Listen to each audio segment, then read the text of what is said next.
Only on Local 22 News tonight, a barn in northern New York destroyed by an early morning fire. It took several departments to put out this fire on Lee-Ter Farm in Churubusco. Local 22's Courtney Kramer joins us now in the studio with more. Courtney?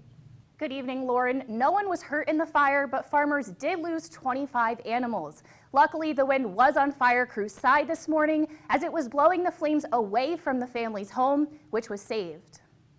Kind of hits close to home when it's your own. Nate LaPlante is used to responding to fire calls, but not when they're on his own property. This is what's left of Lee-Ter Farm in Churubusco after a fire broke out early Thursday morning, completely destroying the barn and much of LaPlante's livestock. We had 8 pigs in the barn. We had my son's 2 pet goats. We had 15 lay chickens for eggs.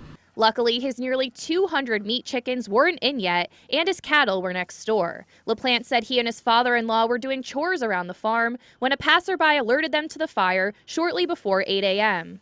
15-20 minutes prior to the call going out for the fire, he had just left the barn. He said everything was fine. When the first units arrived on scene, the barn was fully engulfed.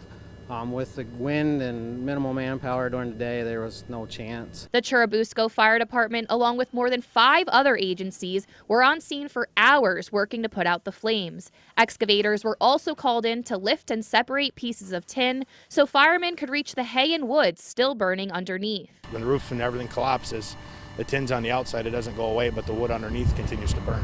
Although the barn is a complete loss, fire officials say things could have been much worse if the wind was blowing the other way.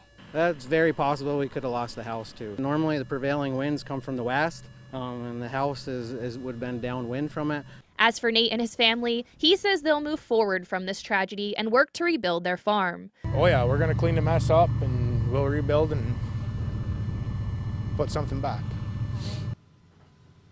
Investigators say the cause of the fire is undetermined. Live in studio, Courtney Kramer, Local 22 News.